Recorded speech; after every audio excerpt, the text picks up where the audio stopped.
Welcome to the Trading Sliders Podcast. Here we go, episode number 47 of the Trading Sliders Podcast.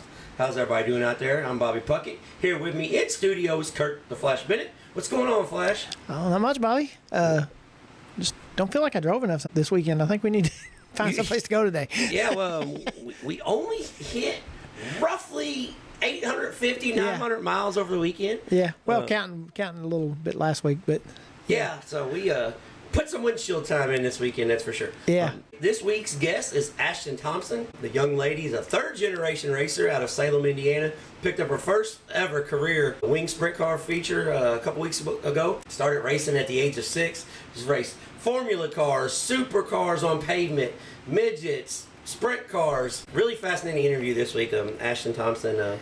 She's a girl that doesn't take no shit, quite frankly. So, really looking forward to that. The show being brought to you each and every week by Diesel Boys LLC. If you need anything diesel truck related, they do diesel deletes, injectors, anything for diesel trucks, reach out to Brandon Hooker and them at Diesel Boys. Our slider of the week, each and every week, being brought to you by Speed Decals. This week's slider of the week was a good one. It was a place where we were at. So the slider of the week, each and every week, being brought to you by Walt at Speed Decals. If you need any type of vinyl work done whatsoever, signs, car letters, anything, reach out to Walt at Speed Decals. Our deep dive being presented each and every week by Kentucky Clutch and Performance.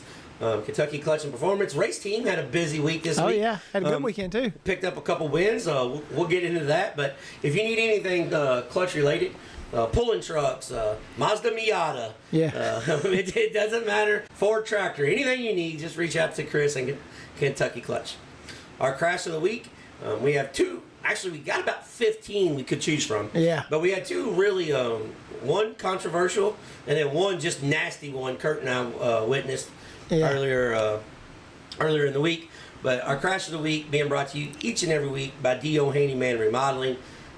Ladies, and I know we're going to have some ladies listening this week with a lady guest. But if you're tired of your husband or boyfriend not doing anything around the house because it's hot outside, reach out to David. He'll happily come over, fix those boards on your decks, fix your windows, shim some doors up, anything you need done, reach out to David at D.O. Handyman Remodeling, 812-989-5002. And our racetrack spotlight being brought to you by JT's Trackside Catering. This week, our racetrack spotlight, we're taking it a little different. We're going to do a road trip, so to speak. Yeah. So we're going to get into that when we get into upcoming events. But if you need any catering at all, especially racetrack events, if you want to, cater to your team, Jeremy, he will bring the stuff to the track. I mean, he's done catering for Garrett Alverson, Bobby Pierce. He's good at what he does, and take it from a guy that likes food. Yeah. He is good at what he does. So if you need anything, reach out. You can find him on Facebook at JT's Trackside Catering. Boom. Yeah. All right, got it all. And we also want to mention, people, if you like what we're doing, can you please like, share, subscribe? Comment, subscribe. Yeah, mostly subscribe if you can. We've been doing this at the end of the show, but we figured we'd do it the first of the show this time just because we always forget. I'm always, I got paper sitting everywhere because, all right, I'm going to get a little inside baseball. As stuff goes on during the week, I'm jotting stuff down. Okay, we're going to talk about this. And it would be pretty easy to be like, okay, let's make a spreadsheet. Yeah. Because I got a laptop sitting in front of me. Right. Let's make a spreadsheet and scroll up and down and get everything covered. Yeah. But me, nah. Why do that? I'm going to have notes, post-it notes, yellow notepads all over the table because that's just how we do stuff. Yeah. But hey, it's working. So. Yeah, so far so good.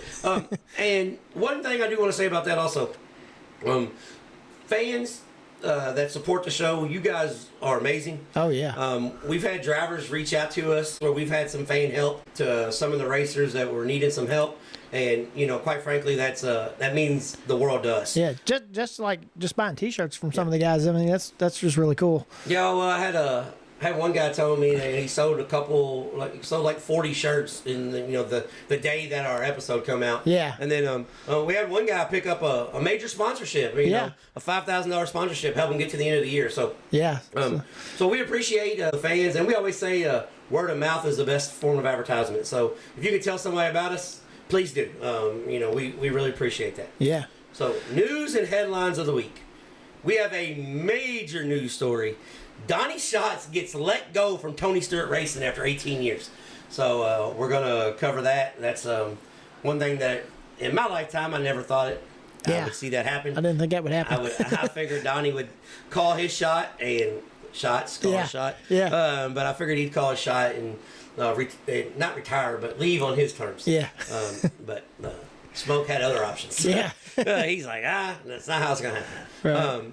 We got a major setback in non-wing sprint car racing as we're moving into the Kokomo Smackdown. The Madman, Robert Ballou, suffers a major injury. Yeah. We're going to discuss our racetrack trips, our weekend trips. We're going to discuss clean slider versus dirty slider. We had a little incident that some people were going both ways, and then everybody went one way on that, and we're gonna talk about that. Yeah.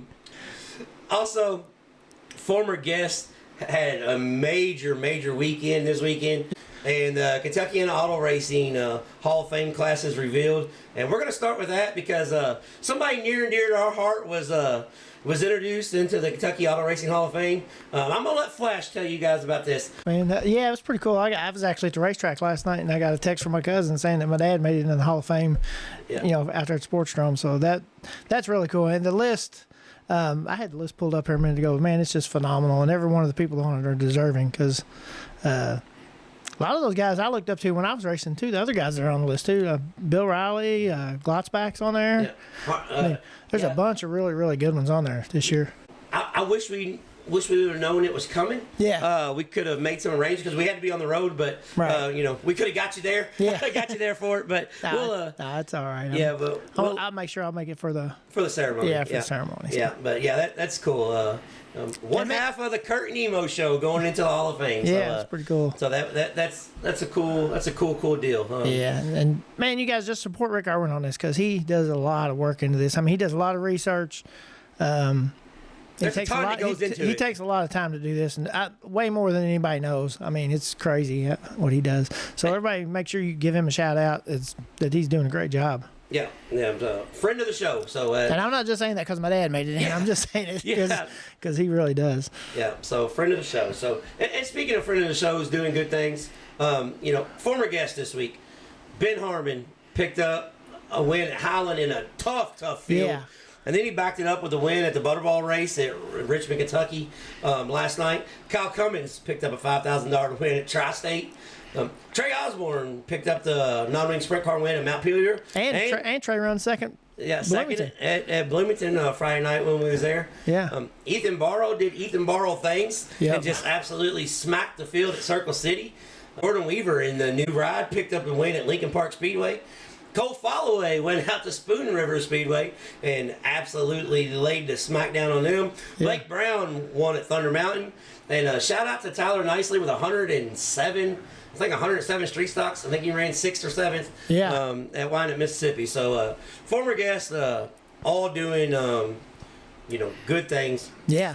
So that's pretty cool. That's when he's going to get started. That many people's been on the show that run that good. That's pretty. That's pretty awesome. Oh, and almost forgot, Dylan Baldwin made his first 410 start this weekend. Oh yeah. Friday didn't go well. They had torque tube rear end issue, but but Saturday I think he ran halfway decent. So that's good. Yeah. We're gonna get started with Donnie Schatz because we have to. I mean, that's something that we just have to talk about. Yeah. 18 years at Tony Stewart Racing, 253 World of Outlaw wins, and 9 World of Outlaw championships with Tony Stewart Racing alone. Schatz got over 300 wins and 10 titles total. Yeah. For the World of Outlaws, 1,600 consecutive starts in 22 years. That's crazy. I mean, and the thing is, with Donnie Schatz, a lot of people thought, okay, what's this mean for Schatz? Is he done? And Donnie Schatz, being the fierce competitor he is, and shout out to David Gravel and the Big Game Motorsports team. Yeah. Because I know David Gravel catches a lot of shit, especially because of his deal with Kyle Larson. Right. But when somebody was in need, they stepped up. So I don't care if you don't like David Gravel or not. That's just, but what he did for Donnie Schatz to make sure that, he stays running the points, keeping the streak alive. Yeah. From what I understand, this is going to be like like a 2-week deal. Yeah. And basically, I think since they're in the Big Game Motorsports home area where Shots can use the shop, right, and Shots can bounce back home, and I think from what I'm hearing, I think Shots is gonna finish the year out in his own equipment. But he just got to get everything lined up. You can't get fired on Wednesday and be racing on Thursday if you don't have nothing to go race with. Right. So, it's hard to do. That's a little tough. Yeah, I thought it was pretty cool. Those guys stepped up though and got him a ride for a couple weeks anyway. Yeah, that was a good deal. And also I know some people are kind of shitting on Tony Stewart over this whole deal. I'm not going to go back and forth, but I know that Shots wasn't really happy with the Ford engine program. Yeah. He's been vocal. They've even switched a couple times back to Chevy throughout the year. Yeah. But I think this is just big time motorsports here. Right. Ford gives Tony Stewart a lot of money, and Shots comes in and says, "Hey, I'm not real happy with the Ford engine," and Tony Stewart's like, "Yeah, well, it is what it is." Yeah. And so it sucks that the guys respect each other, so they weren't, throwing punches in the office or anything. Right. But I think Donnie Schatz was kind of caught off guard, and I think it may have been a situation where we all know smoke, and it was, you know what? If you don't like it, piss on it. I'll find somebody who does. Yeah.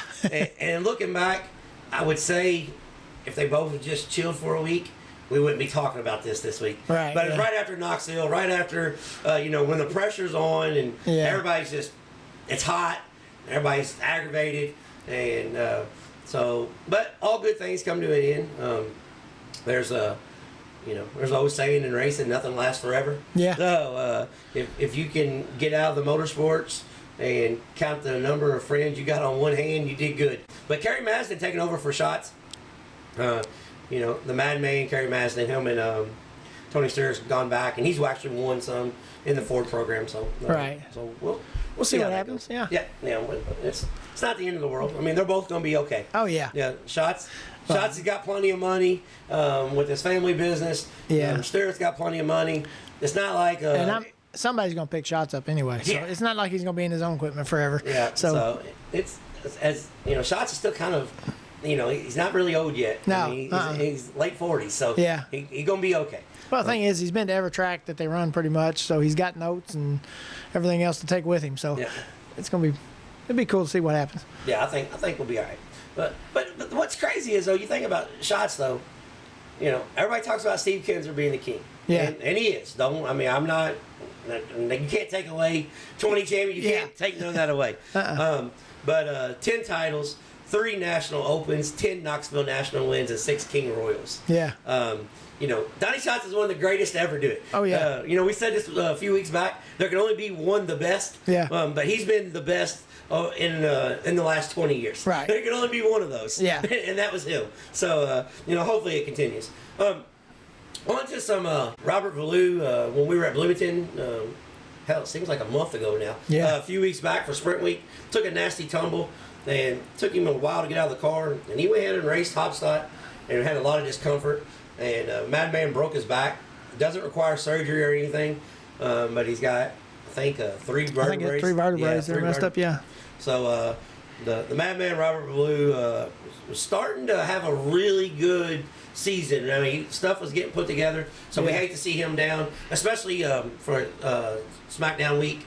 I mean, you don't want to see nobody get hurt, but you really don't want to see them get hurt because they're racing for good money close to home. Yeah, but and he's always good there. Yeah, and he's one of the best at Kokomo. So thoughts and prayers to the Madman. Hope you get feeling better. Yeah. So, all right.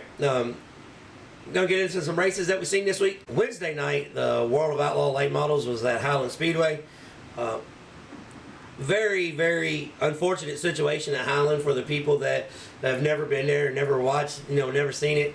The racetrack did take rubber, and that kind of sucks. But until then, it was good. 31 cars. Tanner English took the win over Shannon Babb and Dustin Sorensen.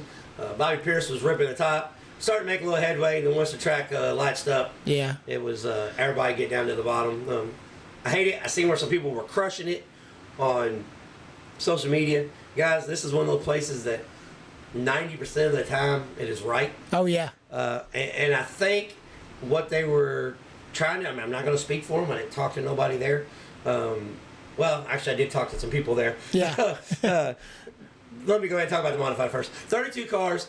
Ben Harmon took the win over Chase Holland. Ben Harmon in a brand new Royal, or Bandit Royal Edition, or Royal Bandit Edition. Yeah. I think it's Bandit by Royal. I think that's what it is. But brand new race car took the win. Clean sweep for the night. Quick time, won the Fast Heat, and started on the pole and won the feature. But for the people that were shitting all over, first off, two things I want to talk about. For the people that was shitting over Ruben Morales, Dirt Vision, their coverage, you've never been to Highland Speedway. Yeah. There's not a press box. When I say there's not a press box, there's a table at the top of the bleachers. Right. It's a press box, but it's an open, it's not secluded press box. Yeah. So you're gonna have background noise. You're gonna have the engine noise. It's got overhead bleachers, so the popping and crackling, it's loud. Everything's loud, yeah. It's really loud. I actually thought it was really cool though, because man, you just like you're sitting in the bleachers. Like, I mean, I've been to Brownstown, where you get the poles you got to look through, and they had their camera set up where that's the way it was. From up in the bleachers there, it was pretty neat. Well, it's one of those places that it's a really, really neat facility. And when new racetracks are being built, everything's going the NASCAR route, which is great. Yeah. They built a new track. We got chair back seat. We got all, but we kind of need some of these old throwback things. Oh yeah. So I was really hoping Highland put a Highland on a Highland Classic. It just didn't happen. Yeah. But what I think, the racetrack was trying to do, they went out before the feature and they just watered the top, and they put a lot of water on it, so the top was a little slimy, and they wrote it in. But they didn't really scratch the bottom. Yeah. And the bottom cleaned up too much. And then when if there's no crumbs and it's all like the late model traction, it will abuse a racetrack real quick. Oh yeah. That's the way it was. Yeah. I mean, it's what it is. Yeah. So, but it was a good race. I mean, was it great? No. Yeah. But it's a 5th mile, so.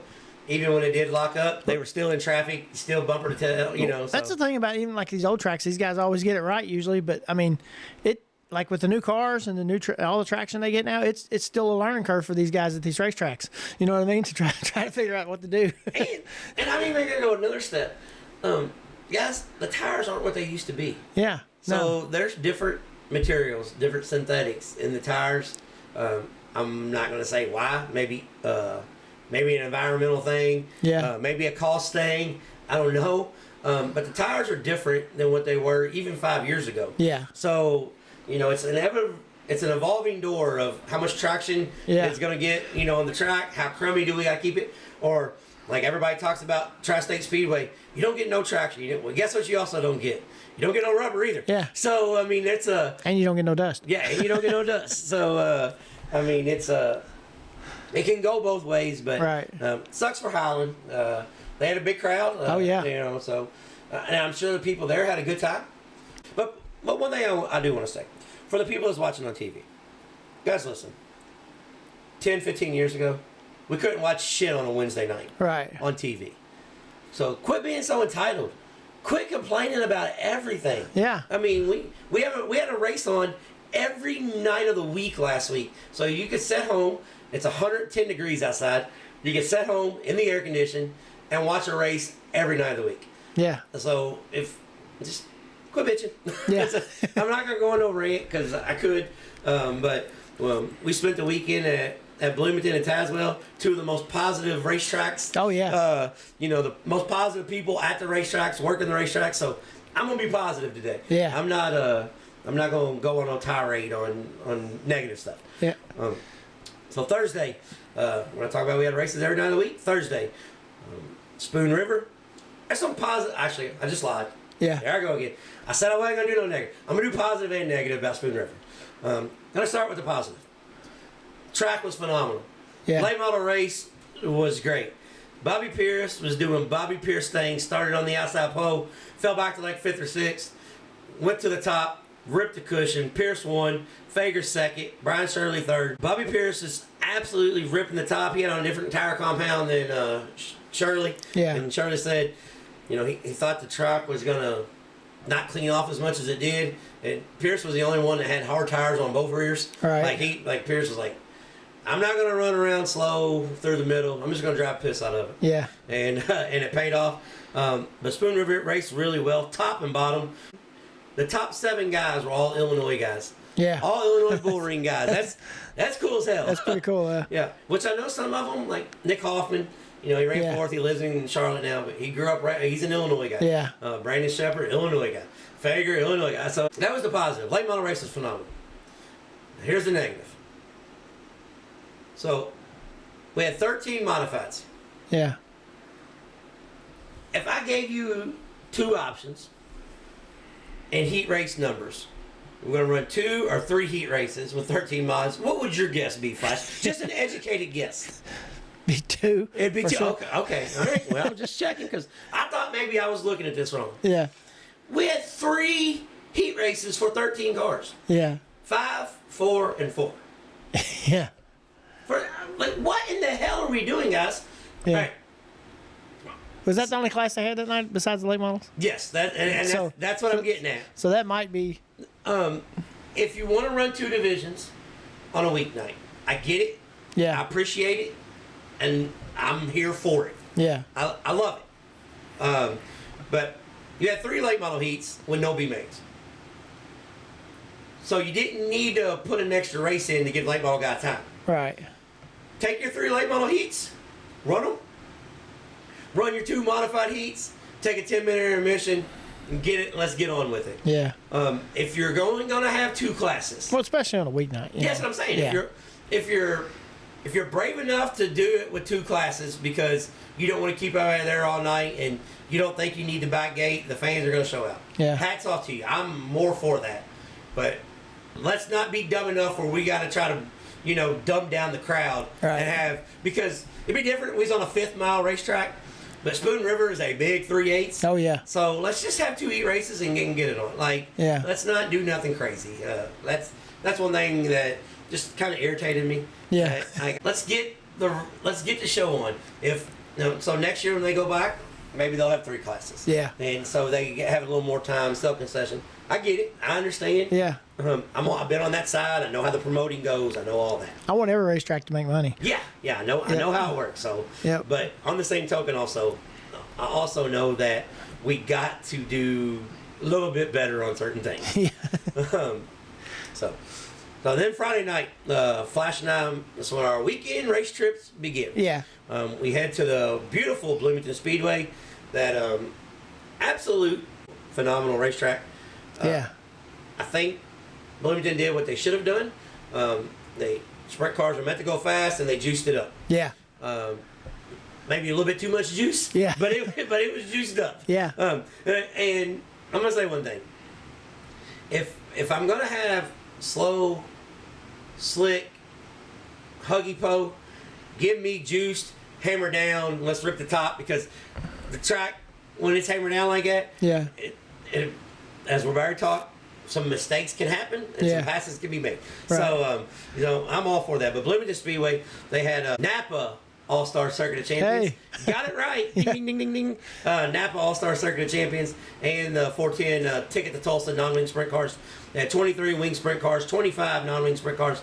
And the Steel City Outlaw, Tim Schaefer, took the win over Caleb Henry and Max Guilford. Caleb Henry got hurt about 6 or 7 weeks ago. Hurt his neck and stuff. Had to be life flighted out of the Attica Raceway Park.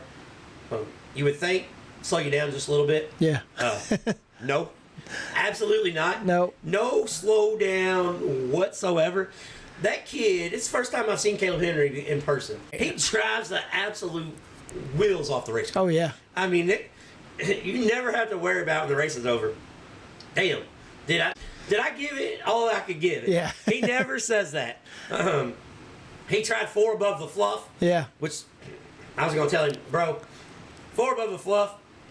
Usually you end out in the parking lot. Yeah. Or the field here. Or the ditch down there. Yeah, but speaking of ending up in the ditch, the crash of the week number 1, presented by D.O. Handyman and Remodeling. Zane DeVault went from 19th to 5th. And the bad thing was, right before this, I said, hey, Flash, hey, check out DeVault. He's hauling the mail. And I think he broke a left rear shot going to the corner. Yeah. Shot out of the racetrack, probably 25 feet. Oh, yeah. Like Duke Boy style, General Lee.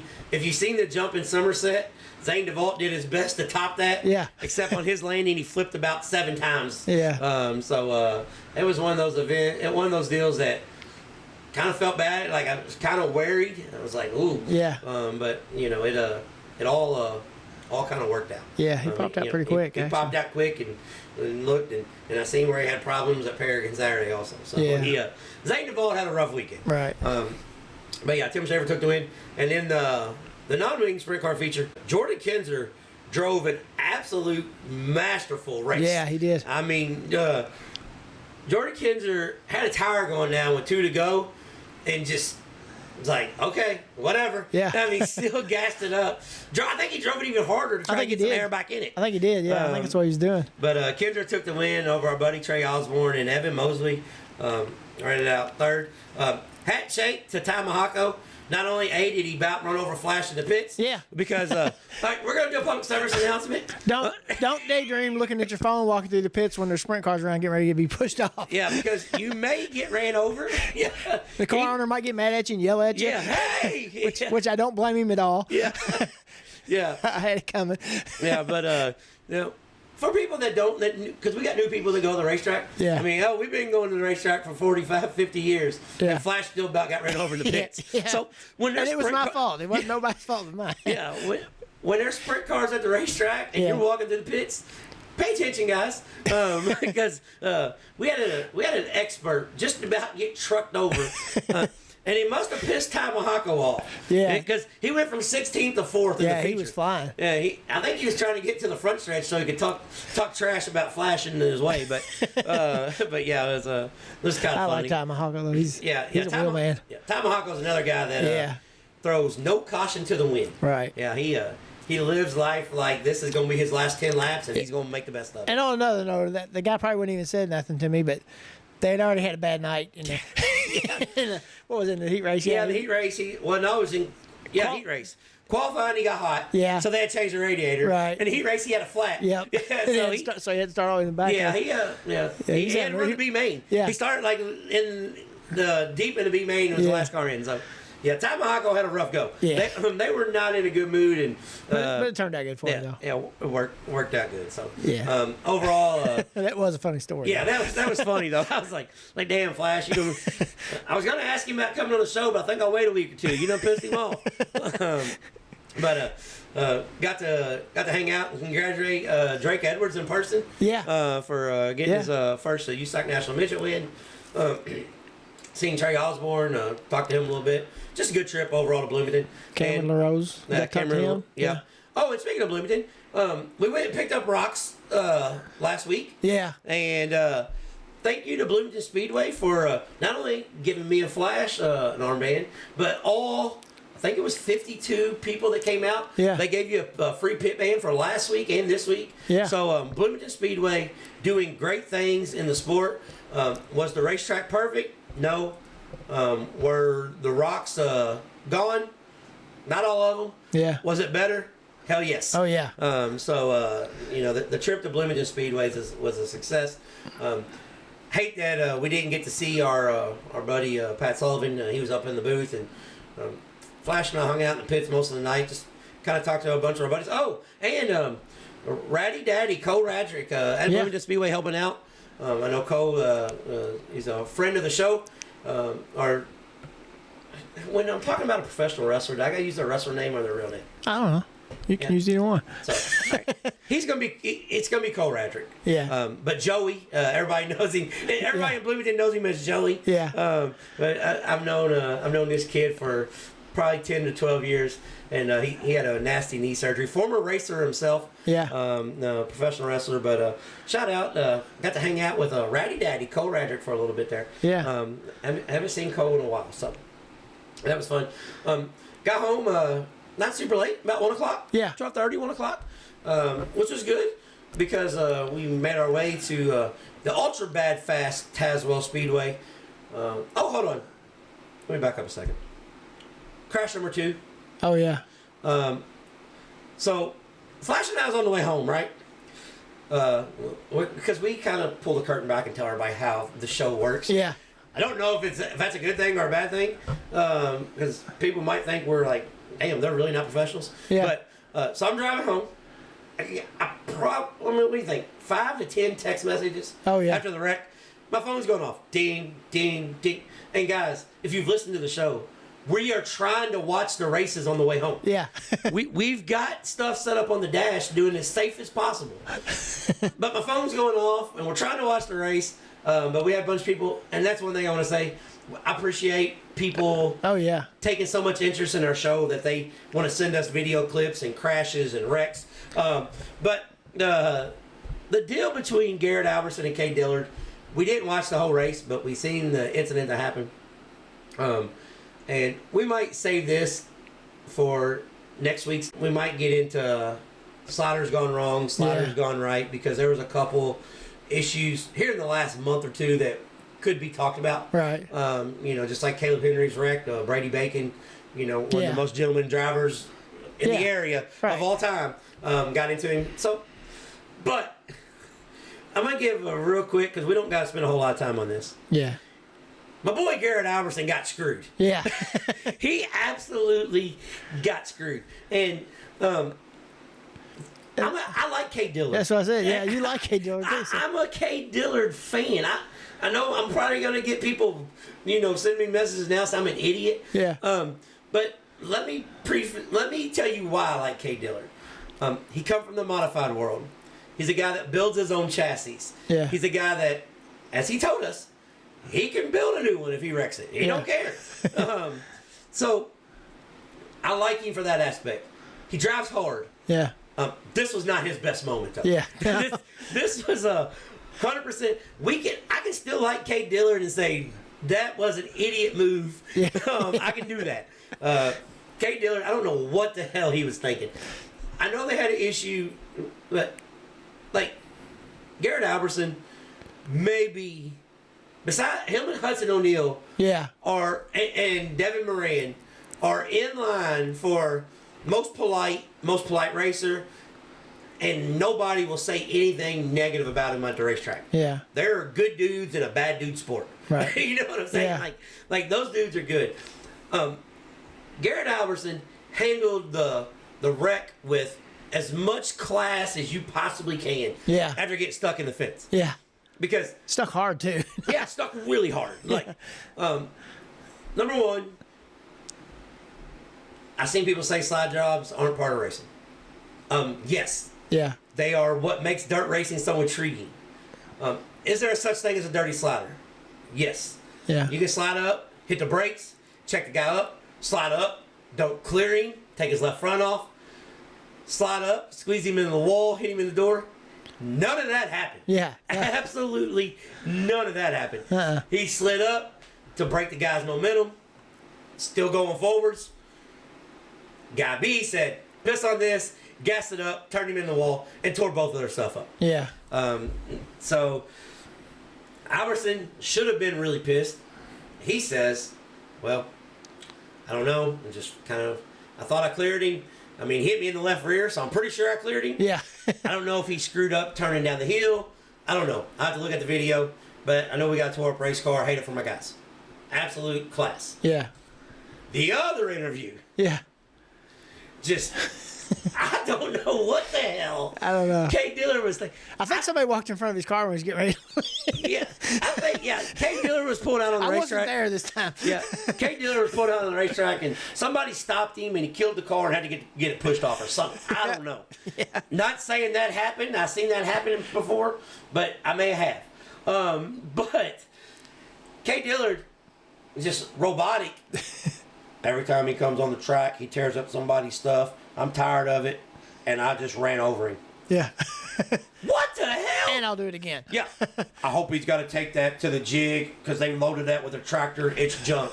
Shut up, dude. Like, I'm just telling people that you're a pretty good dude. Yeah. You're telling them that either I'm stupid, which could be possible. Yeah. I could not know what the hell I'm talking about. Or, number two, you just made the dumbest decision you could make, and followed up with another dumb decision. Yeah. So you could have just said, hey, I screwed up.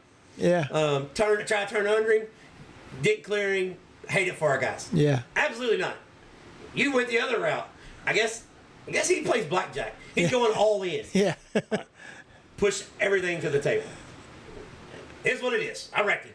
Like, so that's just. Yeah. I like Kay Dillard, but that was it was not the brightest for our sport. Yeah. That was but appreciate everybody that was sending us the videos. Yeah. It'd have been a lot different if a guy were like running completely over his nose or something, and then. Well, the slider that Dillard threw on Owens was way worse. Like Jimmy Owens could have been like, "Yep, I stuck him because he came across my nose." Yeah. He didn't. Yeah. And Jimmy Owens just rolled out the throttles and okay, you got it. You want it better, worse than I do. Yep.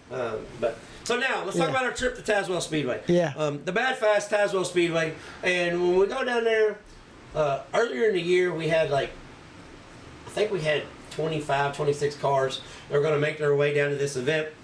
It was a Jeff Wolfenbarger special, memory of a racer that raced 4 or 5 time track champion at Tazwell Speedway, raced at 411, all in East Tennessee. Yeah. A friend of Matt Barrett, the guy that runs the series. So we tried to do something special. We had $28. His number was 28, so I was a 28 special, ran 28 laps. $228 quick time was given to us by Vic Hill Race Engines. Heat races paid $128. Bodies by Skinny covered one.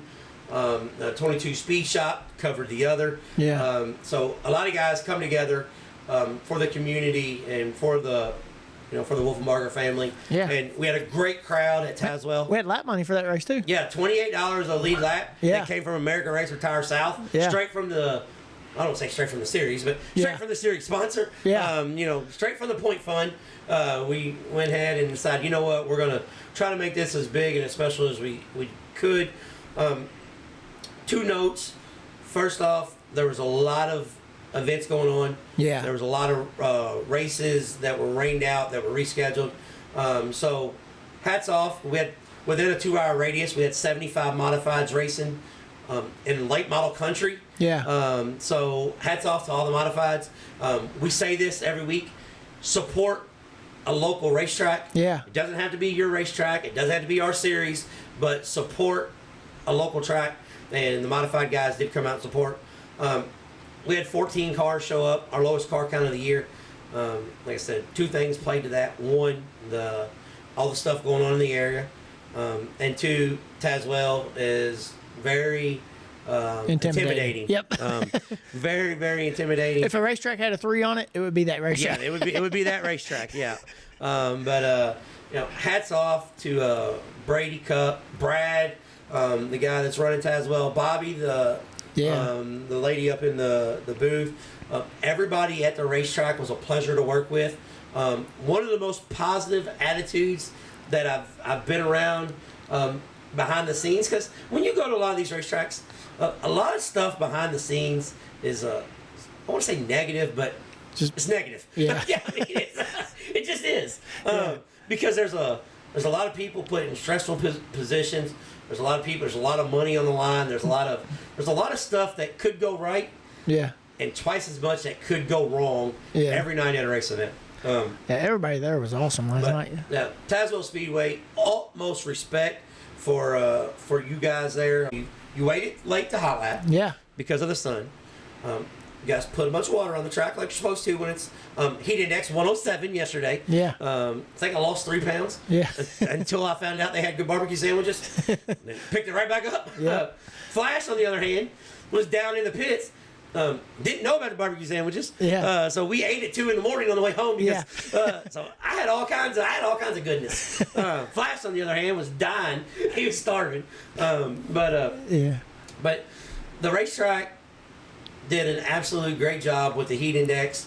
And one thing I like, they called their late models and classic cars to the racetrack to wheel pack. Because they got wide tires. And every single one of them showed up. And not one person bitched. Yeah. They went out, and we're talking, 42 degrees banking. Yeah. When we had cars sliding down the infield, they had to take a tractor and get them out. Yeah. But hats off. Hot laps started at 8 o'clock, and the show was over at 10:30. Yeah. Let me rephrase that. Hot laps started at 8 o'clock, and the show was over at 10:30 before divisions. Yeah. So thank you, Tazwell Speedway, for having us. We hope we come back next year for 1 or 2 events. Yeah. I think they were pretty happy with the professionalism. That's funny, isn't Yeah. it? Professionalism on our For end. us. Yeah. Whoa, hold up. Yeah. Well, Matt's there, so. Yeah. Yeah. Yeah. Matt and Claire had to take care of the professionalism. Because I was trying to, one negative about Tazwell, if you got AT&T, like Flash will tell you, the phone service, not so great. Yeah. But if you have T-Mobile, ding, I was good. Yeah. And my trip to Tazwell was great.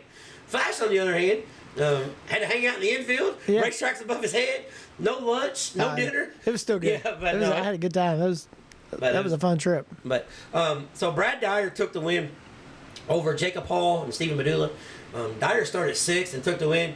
And first, we're going to talk about the start of the race. Mike McCarter and Stephen Medulla had a dogfight in 1 and 2. And I hate using this word, talking about racing, because there's a lot more stuff going on. But they had a war in 3 and 4. Yeah. Mike McCarter threw a bomb. I mean, he drove that slider all the way back to Gatlinburg. Yeah. And it's the first time Mike McCarter's been in a modified with 8-inch tires. Yeah. When he got to Gatlinburg, he slid on over to Pigeon Forward. Yeah. he kept going, and looped it. And sucks. We tore up some cars at the start of the race. Yeah. Because the race went on to be a phenomenal race. But worst part about it was current points leader Adam Ogle, got his car hurt pretty bad. Yeah. Jesse Root made a long drive from Sophia, West Virginia. And so a couple cars got tore up. Billy Palmer, 71 years old, was involved in the wreck. Yeah. But once we got going back green after that, it was a race. We had a hell of a race. Yeah. Stephen Medulla jumped out to the lead. McCarter challenging for about 5 or 6 laps. Yeah. And then Jacob Hall got by McCarter, and Jacob Hall thought he was going to take the win. Turned underneath him. Hall was just a little too snug. Yeah. Well, I don't know if he's too snug. To me, it looked like when he got on the brakes, he bottomed out a little bit. Yeah. That's what it looked like to me, but where I was at, I don't know, but I don't know if he was too snug, front end too soft. Yeah. Because Tazwell's one of those places you got to beef it up a little bit. I was watching from the infield down there, and when he would come in the corner, when they was hot lapping, it was bottoming out pretty bad. Okay, so I think they probably worked on it and got it up a little bit. Maybe they just need to go a little further next time. Okay, yeah. That's what it looked like to me. It looked like he was good, and when he got on the brake real hard, and when the car transferred, it bottomed out. Well, it bottomed out, and you push up about 2 foot every time, and then it only takes 2 foot at Tazwell. Yeah, then you lose. Somebody's going. Then you lose like 8 car lengths. Yeah, because it's unreal how fast stuff happens there. But Brad Dyer got past Hall, and it took Dyer about 5 or 6 laps to figure out his line. Yeah. But when he did, that was we've had some barn burner races, some ultra competitive races, but this here was just a flat out Tennessee ass whooping. Yeah. And Bloomer, Bloomer would have been proud. a year to the date of losing Scott Bloomquist at Scott Bloomquist's favorite racetrack in the hometown there. Bloomer would have been proud of this because that was a Tennessee ass kicking. Oh, yeah. And we had drivers from Kentucky, West Virginia, North Carolina, and Brad Dyer was like, no, boys, not tonight. And how fitting is the number 18 wins at Tazwell, but Brad Dyer absolutely he was gone. Yeah. He was running track record laps. Yeah. Lap times, and, at lap 25 of the A-main. Yeah. It was pretty astonishing, really. But the race from second on back between Hall and Stephen Medulla, and shout out to David Clark. Yeah. David Clark started, I know it sounds really good, you say start on the tail, but he started 14th. Yeah. And ran 4th after a rough night. Yeah. Clark went on the racetrack in hot laps, knocked the wall down, fixed it, and decided in qualifying, I'm going to see if I can knock the other wall down. Yeah. Clark had a rough night. He had a bad night, but... Yeah. Bad night turned into a good night, though. Yeah. Them guys worked their butts off, I know that. But shout out to David Clark. So that was, he made a good night out of it. But overall, good race event. Got home, fairly decent last night, 2:30 this morning. So 2:30, 3 o'clock. So wasn't terrible. But overall, though, it was a good fun trip. Yeah, it was good. All right, Flash. Well, let's let's get off here and listen to the young lady from. Yeah, how's that sound too? Because this is our first female we've had on here. Yeah. So that's pretty cool. This week's deep dive, Ashton Thompson out of Salem, Indiana. It's time for the Trading Sliders Deep Dives presented by Kentucky Clutch and Performance. Here we go on this week's Trading Slider Deep Dive. We have the young lady. Flash, did you hear that? Young lady, our first female guest. Because I dropped the ball during Mother's Day. We had this whole show planned out, and I dropped the ball. But our guest out of Salem, Indiana, just picked up her first sprint car win. It's Ashton Thompson, because she bullied me, Flash. Yeah. She sent me a message and said, "You pronounced my name wrong." I said, "Sorry." I thought I was doing a good thing. I'm saying you did good, and you're telling me I pronounced your name wrong. So, Ashton, thanks for coming on. Yeah, no problem. Thank you. And to go back to that, I get that a lot. And ever since the Chili Bowl incident, we actually raced that same night. So Wednesday night was my prelim night, and Wednesday night was his. And everybody thought it was me. So, I had 20, 30 people come up to the trailer after the night and were like, "Are you okay? Are you okay?" And I'm like, "It wasn't me, but you can go ahead and buy my t-shirt anyway." That's why you screwed up. You should have said, "Oh, I'm fine, but I need to sell gear." Yeah, they were looking for t-shirts, and I'm like, his trailer's over there. But we have shirts too, but it's fine. Yeah, and I'll give you a deal. So, we always start out on the Trading Sliders podcast about a tough question. I know you grew up playing sports. You're really competitive. So why are you picking on the guys at Lawrenceburg, starting a fist fight in the pits? Well, were you there? No, I wasn't there for that one. So it was the heat race. Went second quick, so I started a front row outside of John Painter. Going into the first corner, I did not expect to get right-reared like I did. Lawrenceburg is super fast, so I don't know what he was thinking, but that really ticked me off. And I'm usually not the type of person to want to confront somebody after. Whoa. You confronted me. I know. Yeah. Okay, go ahead. But anyways, yours was a little different. I was like, I get this so much, and I'm like, not again. She was so pissed at me. She was so pissed. I didn't use any punctuation, so I wasn't that pissed. But capitalized. Yeah. You pronounced my name wrong. Anyways, so I get out of the race car, and I turned to look at my dad, and I was like, "Who was that?" And he was like, "The Australian." And not the shit on any Australian drivers out there, because that's not what I'm doing, but that ticked me off. So I threw my stuff down, I went over there. So if he was from Toledo, Ohio, would it have been a big deal? Yeah, no. Okay. I'm just kidding. Todd, if you're listening to this, you're a great driver. Yeah. But anyways, so I walked over to him, and I was like, "Dude, what in the world were you thinking?" And he was like, "Where's the contact?" And I'm like, "Where's the contact? Do you not see your wing? My left rear was in your wing. That's how high I was." And we just kept going on and screaming at each other and stuff like that. He's like, "Well, why are you yelling?" And I was like, "Because this is America, and we yell in America." And I got on the four-wheeler and drove away. Which, looking back, I probably said some things that I probably shouldn't have, but I was super heated in the moment, and I needed him to know, you don't do that, not on the first corner at Lawrenceburg, especially when you weren't going to clear me. There was no way you were going to clear me. And then that photo came out where I was 3 feet in the air, and I sent it to the guy that he was driving for, and didn't say anything, I just sent it to him. Yeah. Yeah. So somebody who's non-controversial, and she doesn't like confrontation at all, she picks on me, tells him to go back to Australia, and then sends a picture to the car owner. This is what your driver's doing. Yeah. No, I don't know what's gotten into me. Total new person now. See, are you sure you didn't grow up racing at the Sportsdrome? Yeah. Yeah. Are you sure? Yep. No family member raced at the Sportsdrome or nothing? Nope. Okay, because that says Sportsdrome all over it. Yeah, it actually does. Yeah. So I can vouch for that. Yeah, we're not going to talk about that. So you're a third-generation racer, and first off, that's cool. Because I was a third-generation racer as well. So I understand growing up, you're always in a situation where, okay, I'm going to race, but am I going to race because you played sports in school? So when you started racing the quarter midgets and you progressed up, was it something that you was always like, I'm going to race, or was it, hey, I want to go play sports, I want to go do college, and then I want to come back? Where was your mindset and all of that? Yeah, so unfortunately, I didn't get to choose. I know. Simple enough. Yeah. All right, next question. So it was like 2009. The recession happened. Unfortunately, my dad lost his job. We lost basically everything.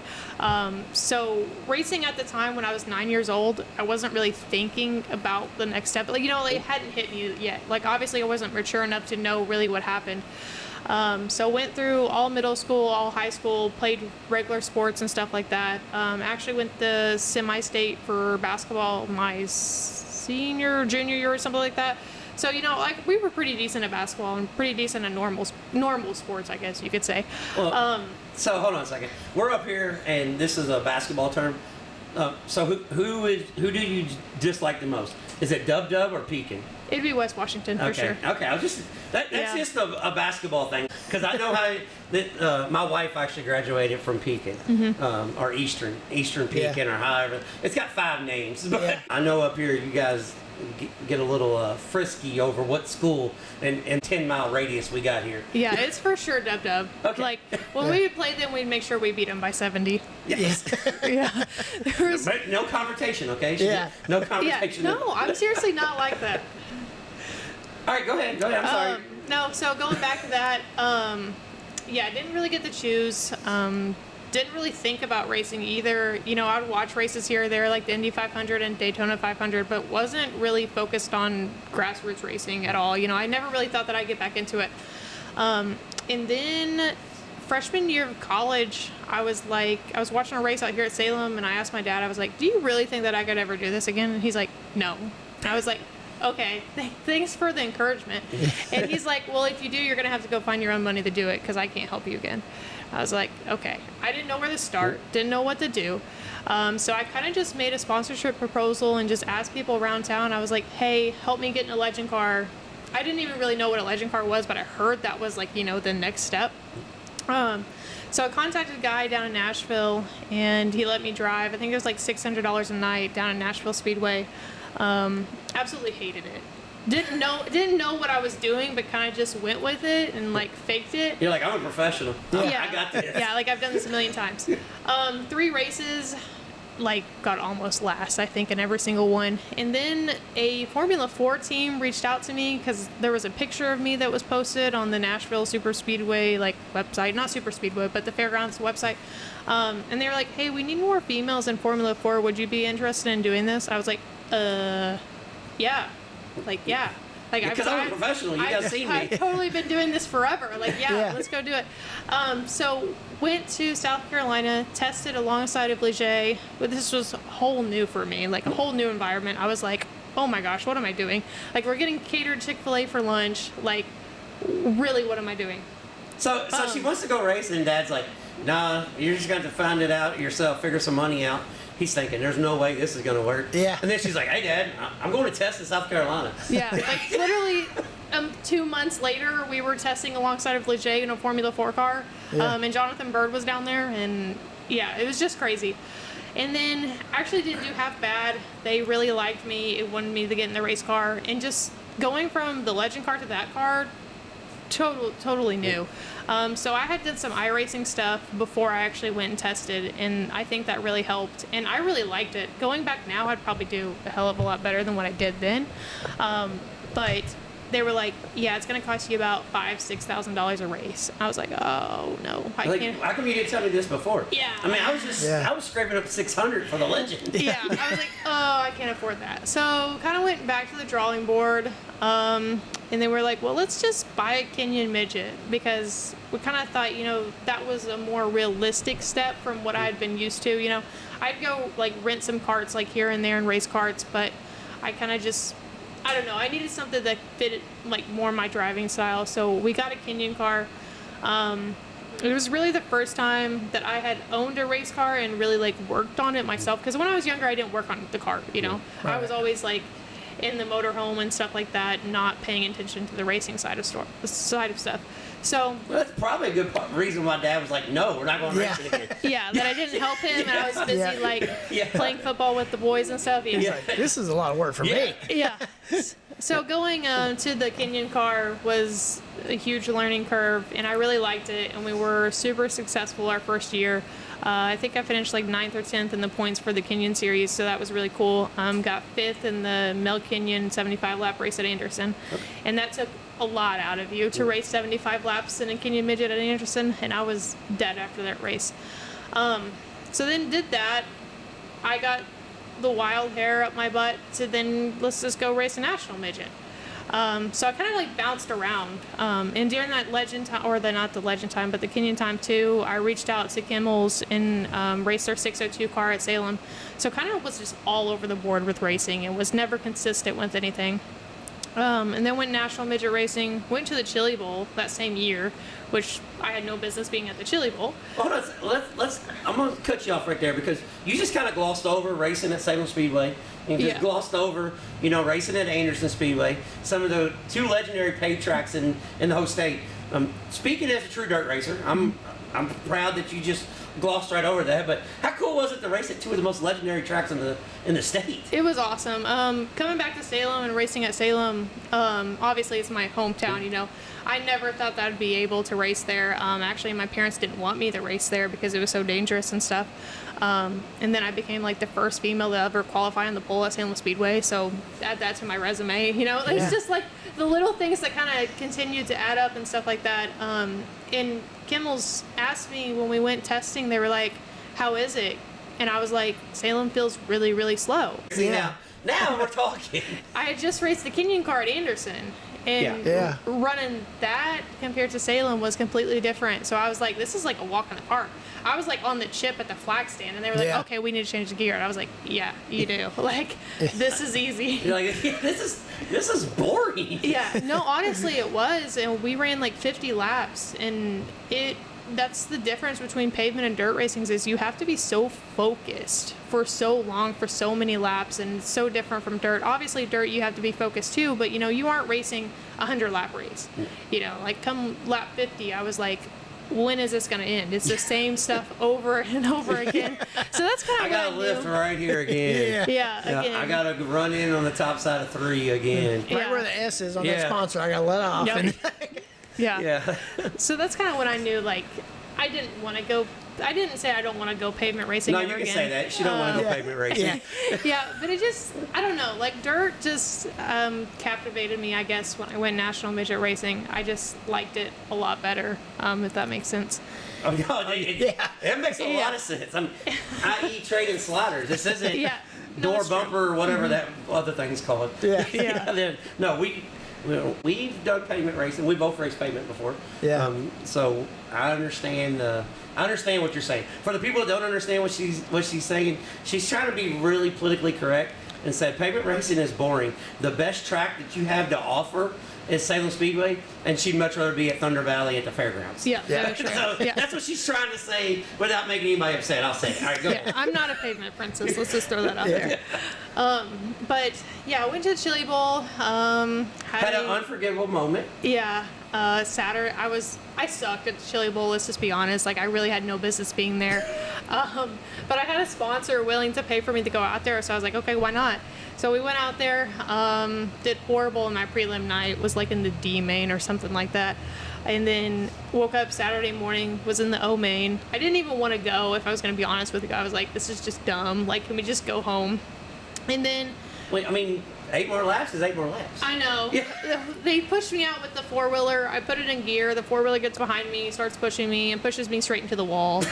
So early Saturday morning, I was like, this is great. And then I actually transferred to the next feature, or whatever you want to call it. And then I had to go to the bathroom really bad. And then I forgot my Hans in the bathroom as they were pushing off onto the racetrack. So it was just a shit show to begin with on Saturday morning. But anyways. Oh, welcome to the Chili Bowl. Yeah, welcome to the Chili Bowl. And then after the Chili Bowl, I went to J Mounts because I was like, I really want to, pursue national midget racing. And I was like, maybe with, a little bit better of equipment or something more modern, not the, Dishon Felker or anything like that. But he was still running his chassis that he had built in the 90s. Looking at that compared to what Jay had, it was like way more appealing. So I went to Jay, I was just like, what's it going to cost for me to come race for you for a few races and stuff like that? And I had a sponsor at the time. So we put something together, and I went out to Tulsa and tested at Port City, and it was a completely different race car. Like, I loved his stuff so much better. And, like, I'm not, like, shitting on Felker or anything like that, but it was just, like, reality of it. Like, newer equipment, better shocks. We ran the SR11X motor, all this other stuff. So it was completely different, and it was so much easier to drive. And I was like, okay, maybe I'm actually not that bad. Yeah. I'm not the one that drove into the wall. Yeah. I was pushed into the wall. Yeah, exactly. So raced for him for a little bit. Went to Peevely, I-55 out there. Absolutely love that racetrack. It's like a mini Odor. Yeah. Yeah, it's like a shrunk down Odor. But I don't want to cut you off though. But you're talking about you went to Port City and tested. We need a Port City here in Indiana, don't we? Agreed. We need a micro. That's what Thunder Valley needs to be. Yeah. Right. No, we need a Port City. We need a micro track where kids can, hone their craft. I've been on that rant ever since I started the podcast. Yeah. Yeah. Second podcast. Yeah. Podcast number 2. Yeah, I've been every time I speak to anybody, especially open wheel racers, like we need that. I know we got Logansport, US 24, and all, but Indianapolis, Central Indiana, they need a Port City raceway. For sure. And I mean, Thunder Valley would be a great racetrack for that. It's just issues with the fair board, and I thought they were going to open this year and have a few races there, but nothing ever came about it. Because Thunder Valley used to be like the hot spot for mini sprints. Yeah. Oh yeah. Like, they used to be the mini sprint track, and I just wish somebody would take that over, or like you said, a smaller track around here just to race micros, because micros are huge, and it would be a good moneymaker for any promoter that would want to take on a track like that. And we need a Mill Bridge. We need a Port City. Yeah. We need something on Wednesday nights to do, because you guys can't work on race cars every night. You got to go hang out and do something else. Yeah. Because if you work on race cars every night, you'll get tired of it. Trust me, I know.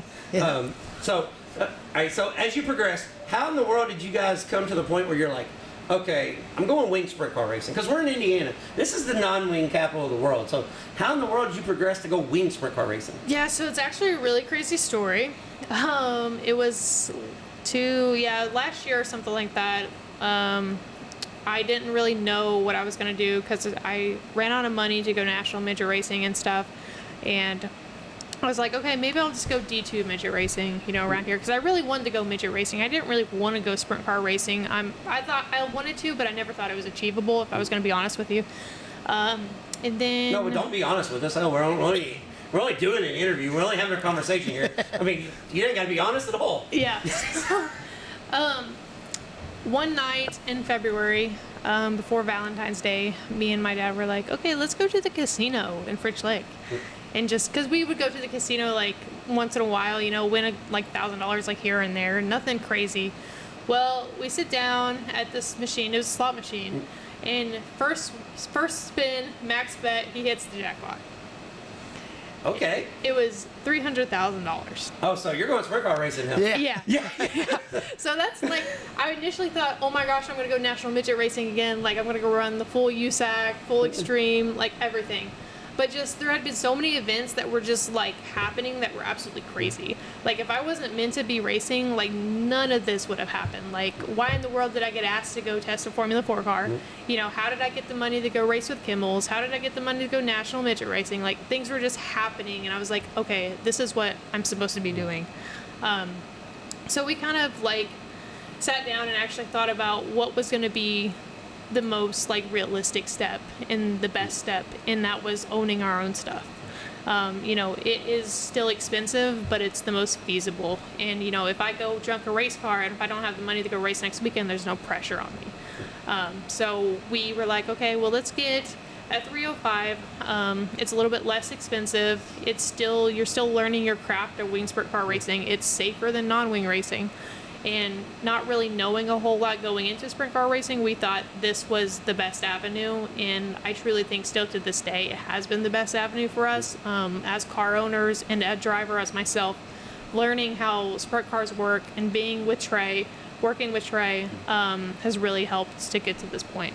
Yep. Yeah. Speaking of Trey, we had Trey on a few weeks ago, and Trey had a good run this weekend. If it wasn't for some guy named Kyle Cummins, Trey would have had a really good weekend. Yeah, for sure. Yeah. So going forwards, we're going to talk about your win and all that, but going forwards, is it going to always be wing sprint car racing, or is there a chance for non-wing? I know you said the danger factor, and so Dad's probably going to be like, let's keep the wing on. So we got a crush panel. So what is your goal going forwards? What exactly are you wanting to do? So if I'm going to be honest with you, non-wing, No, you don't have to. non-wing racing fits me a lot better. It took a lot out of me to learn the wing and to trust it, because I'm used to throwing the race car in there and laying it on the right rear and feeling the right rear. That's completely different with ring racing. So No, go ahead. Yeah. Wait, We do this every time. We're only a year into this, and you would think we would know to turn our phones off. No, No, but we you're don't. good. So So I would love to go non-wing racing. Honestly, I can see it happening by the end of this year. Oh, okay. Yeah. I know my mom hates to hear that, but Well, maybe she won't listen. yeah, hopefully not. Yeah, because she told me last week, she's like, you're not going non-wing racing, and I was like, shut up. It is gonna happen. I'm sorry, you don't have to be there, but it's gonna happen. So I don't know. I would love to eventually go 410 wing racing. Just now with my experience, I think it's possible and for us to do good. I don't really want to be in the car owner situation at that point. I would love to just drive for somebody and learn their craft and stuff like that to help me be a better driver. But here's the thing, though. You guys are working on your own stuff, and it's not like, I know you got to move the axle and stuff around, but it's not like you can't take your car and go do some non-wing stuff. There's some still block series stuff out there that you can take your 305 and run, because Trey Mueller, he came down to Indiana and put some knots on some heads with a 305. So the right situation, you can still go run some non-wing stuff just for the laps. Yeah, for sure. Even taking the car at Paragon, I know it sounds crazy, but Tyson Lady did it a few weeks ago and he made the show. I mean, you can take the wing off a 305 and still run decent at a 410 show, at a local track like Paragon or something like that, where you're not using all the horsepower and still make the show at the end of the night. Well, you see, you're like a professional at this, so we're going to transition right into Paragon. You picked up your first wing, or we'll say big car win, because she won 3,000 quarter midget races. Yeah. So we're going to go first big car win, okay? Right. But you picked up your first wing sprint car race at Paragon on a night that there was 31 cars, a stout field, and you beat Dylan Baldwin, our guest, a few weeks ago, right to the line. So walk us through first the race, the night, because, as we sat down, she told us, I knew I was going to win when I got there. Yeah. So just tell everybody else your secret, all right? No, if you would have asked me going into that night if I think that I had a chance to win, maybe, but I didn't think it was going to happen. It was kind of like one of those things where it's like, okay, we're going to go probably get top 10 tonight. So Australian stay home? Yeah, Australian did stay home, actually. Yeah. Well, hold on. Let me back up real quick. She almost picked up her first win a few weeks ago at Moeller. Yeah. She led, we'll just say 85% of the race. I think it was 23 laps out of 25, so it was pretty heartbreaking. Yeah, but she gave up the top, Flash. Yeah. How are you going to give up the top at Moeller? I gave it to Dylan Baldwin. Yeah, I know. That's what I'm saying. I know. So she was like, Dylan is so bad on the top, I'm good. Yeah. And then he drives around her. Well, he had told me going into the night, he's like, I won't run the top of Moeller. And, honestly... He already got in your head then, didn't he? He's a great kid. Yeah. And, the rivalry that we have right now is pretty awesome. After that night... Well, I was leading, and I didn't want to go to the top unless I had to. And it was kind of like one of those things where I was so comfortable on the bottom, and the car felt so good. But in all honesty, I think I wore the bottom out because I was running it so hard. That was the hardest I've ever ran the bottom anywhere. She's like, I got this. I'm winning this damn thing. Yeah, and then here comes Dylan, right around the top on the back straightaway, and I was like, shit. Yeah.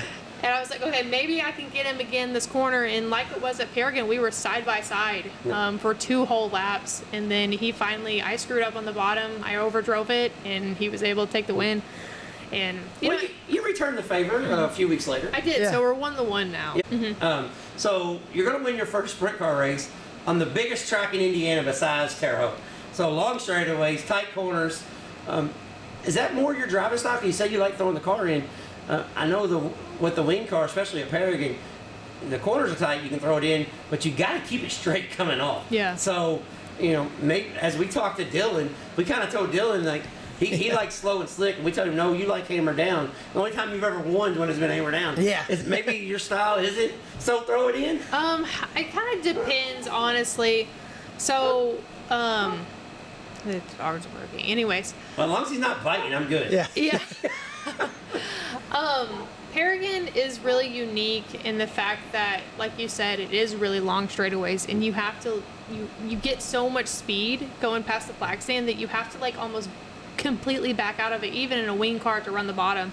So I like that aspect of it. Now, if we turn our heads to Bloomington and went hammer down, I love Bloomington. Yeah. So it kind of just depends. I'm with you on that one. Yeah. I went and picked up rocks at the I like racetrack. Bloomington until Monday. Yeah, we went and picked up rocks at the racetrack. My hamstring still hurt. Yeah. Yeah. I heard that was a success. So I mean, hopefully. Well, it was. Yeah. I mean, I don't know how many rocks we got out. Yeah, but it was a lot. It was a ton. Yeah. I'd say at least it was 5 pickup truck bedfuls. Yeah. Oh man. Oh yeah, old man's right. Yeah. Yeah, my hamstrings and calf muscles are still hurting. I mean, I knew there was a lot of rocks, but I mean, that's a lot. Well, Yeah. well, here's the thing though. So when they water the track, the rocks go in. Mm-hmm. So they kept turning the track over. Honestly, there probably really wasn't that many rocks, but they were busting the rocks up as they kept turning. So they would turn the track over and like basically sift it, and then as everybody picked them up, then they would turn it over again. So the track actually got deeper than they ever do to prep. Yeah. So there was rocks. Don't get me wrong, but it probably wasn't nowhere near as bad as it looks when you stand back and look now. You're like, oh damn! But you know they were creating a lot of those rocks. Yeah. You know? They did wet it down that night afterwards. You see the pictures of it? Yeah, it looked good. Yeah, it looked pretty good. So, Yeah. if you don't cut a tire down and you win at Bloomington, you can thank us. If you cut a tire down, there was these 2 old dudes on the backstretch. It's their fault. Yeah. Because we were picking up our rocks. Okay, I'll remember that. Yeah. We picked up a lot of rocks off turn 4 where we sit. Yeah. Because I didn't, I didn't want to catch any to the face. So, but you got your first win at Paragon. With your success, do you get a lot of young girls come up to you and is like, hey, I want to do this? Or, I mean, are you a role model? Because you're fighting Australians in the pit. So, Yeah. I mean, I don't know exactly what they taught you. Like, I guess, the Salem Nifty Lions. I guess you got the lion heart in you, but... It finally came out, unfortunately. But in all seriousness, though, you get a lot of young kids come up and want to talk. Yeah, for sure. I think it helps this year, too, that we did go with a pink race car. I didn't want to, but it's a huge crowd favorite and a huge eye catcher for the little girls. It looked good. I know that. So I do get a lot of girls come up to me, especially younger, and they're usually speechless. They don't know what to say. A superstar. Yeah, and You're it's like, usually I drove at really slow Salem Speedway. Yeah, that's me. I'm the superstar. But it's usually their dad, that initiates the conversation, and I try to, talk to everyone I can. I had this little girl that's like a super fan of mine at Paragon that was actually there Saturday night, and she was just like lit up about the whole thing. And her dad was actually a track worker, so it was kind of cool too. But yeah, I get it a lot. And it's probably one of my favorite parts of the whole thing, if I'm going to be honest with you. Just seeing their reaction. Getting t-shirts and hero cards and stuff like that. It's really cool. Yeah. So, speaking of t-shirts, I know how expensive this is. Not everybody wins the lottery. Not everybody hits the button on the slot machine. But this is an expensive sport. Tell people where they can get your merchandise from. Because I know you've got Facebook, you got Instagram, you got Twitter, you got all that. But where's the easiest place to get a hold of you? Honestly, if you want t-shirts, just shoot me a message on Facebook. We're running pretty low, so I'm probably going to make another order here coming into the Huntley Memorial. So just shoot me a message on Facebook, like what your size. I try to respond to everybody. I try to usually accept everybody's friend request just because, like, Facebook, I feel like, is still the easiest way to get a hold of somebody. It can be a fortune and it can be great at the same time. I get a lot of weird messages and stuff on Facebook. Yeah, but well, I'm glad you said that because I want to ask you about that. Being a female racer, how many creeps reach out to you? Yeah. Yeah, I was actually going to talk about this before you even mentioned it because everybody's like, what is the hardest thing about being a female racer? And I'm not going to say it again. No, you can be honest. That's all right. But it's probably the weird messages that you get. Like, I just got one a few days ago where it's like somebody messaged me and said that they were watching me at the racetrack and like I was doing so good, which is great and everything. But then they go on to being weird. And they're like, you look so pretty in your driving suit. And it's like some 60-year-old old dude. And I'm like, thanks. But like, I click on your profile and it's a picture of you with your grandkids. Like, that's kind of weird. But the first thing it always says Christ-loving husband. Yeah. Or, that's the first thing in the bio. Yeah. That's a For sure. With that, with coming of age, as far as technology, it's there. I mean, social media is there. How do you balance that? How do you balance? Okay, because you said you try to talk to all the fans because you want to be an inspiration to young girls. But in the same token, how do you push away the backside where you're like why or how? Like how do you justify who you're gonna go off on or who you're just gonna just scroll past that? Yeah, I mean, usually you have a good feeling when you click on somebody's profile, or at least you would hope so. But to me, it's like if they're actually engaging and want to have a conversation, I usually try to talk to them. But if they're just like, oh my gosh, you're so hot, like I usually just decline. Just because you get so many of those, and I wish there was a word for like a pit lizard for a dude, because like there is so many of them, and people don't realize until like they're called creeps. Until like you're the only female racing at like Paragon. Like I was like one of like maybe two other girls that were racing like stock cars or something like that. Like you are the center of attention no matter where you go, and there's always people watching you. And I try to remember that too. Going back to fighting the Australian, like I didn't want to do that, but I needed to make my point across. So you didn't get no creep saying you were so hot throwing that right hook. No. No. No. But yeah, it's definitely something to always keep in the back of your mind. Like you are always being watched, no matter where you go, just by fans, by potential sponsors, just because you are the center of attention, and we don't mean to be as female drivers. Like we don't ask for that. No, you just want to be a racer. Yeah. You're just there racing. And at the end of the night, people usually don't know you're a girl until you take off your helmet, and that's what I tell a lot of people going into it. Like racing is one of the few sports that is so even. Like we don't have boys racing, you don't have girls racing, it's just racing. And that's what makes the sport so cool. Well, that's because you're competitive. I mean, you grew up playing sports with boys, basketball, softball, football. So talk about playing football with the boys. So you're just, you're a competitor. So you don't justify or you don't split it like, okay, I'm a female racer. I'm a racer. It doesn't matter. But you think that's a deterrence for young girls with social media now and all the backlash and all the nasty stuff that goes on with social media? You think that will deter a lot of young girls as far as getting into racing, or is that just something that they're dealing with every day, so it's not that big of a deal now? Yeah, I mean, I think it's definitely something to be cautious about, and I'd say as parents, you have to control that at some point, especially with girls growing up racing and stuff like that. Because as parents, that your daughter is the center of attention, even at a young age. I was. So it's just something I would say to be very cautious about and make sure, you are giving your daughter the best guidance when it comes to social media and who to talk to and who maybe to look out for and stuff like that, especially when it comes to, future sponsors or people who want to give you money, because Jimmy on the street, who could be a creep, wants to throw you $100 for a right rear run night, but then actually, like, he wants more out of it. Yeah. Exactly. Yeah. So I just say that is probably the most concerning part about all of it, is just, making sure that who you're talking to is actually legit. So when you first started this, I know you do all your social media now, but was your mom and dad, like, did they run your social media pages and you kind of step back, or was it just, no, I'm going to, go full front with this to begin with? Yeah, so I had a website when I was little, but like I said, like that was back in 2000, so social media wasn't that big then. But when I picked it back up, I managed it myself. They didn't help me with anything, and that's how I got a lot of my sponsors, was through social media and connecting with people.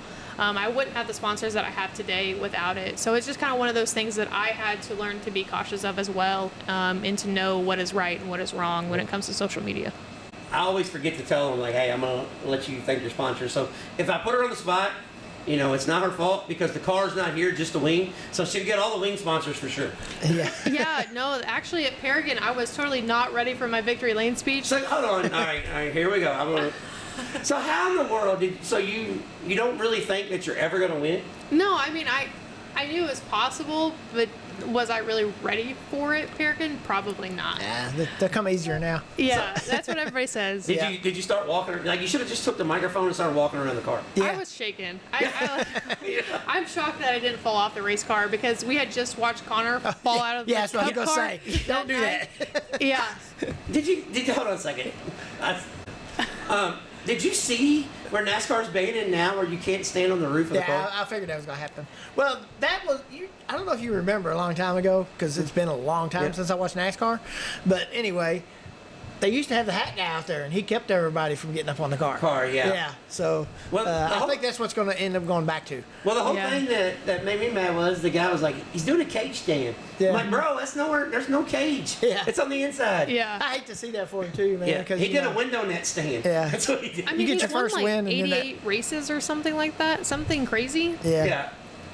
I mean, I don't know. But yeah, my dad was like standing right behind me the entire time, and I was like, I need you to move because like I want good victory lane photos, and you're trying to hold me. Like, get off of me. Yeah. Did you do a wing stand or wing dance or anything? So I stood on the chassis. I got up on the tail tank, got up there, and then I was like, we had a lot of wing angle in the car, and me being kind of short. You're like, I was don't want to slide off the wing. I don't think I could get my leg over this, so I just stood on the back. I mean, it looks pretty cool. It's a pretty good picture. That's good. And the wings cost so much, you don't want to get up there and start tearing stuff up. Yeah, You after start panicking. Yeah, I've already went through 3 this year, so I don't want to go through any more. Yeah. But we still got 2 more here. We're good. I know. One's flat, one's dish, so we got to take care of the dish one. Well, I was going to ask you that. Are you guys are allowed to run the dish wings still, right? Yeah. Okay, because I know a lot of sprint car. I know a lot of the 305 and 358, 360 stuff in Pennsylvania. They went where the dish was gone. How often do you guys change from dish to flat? We try to run our dish wing on bigger racetracks.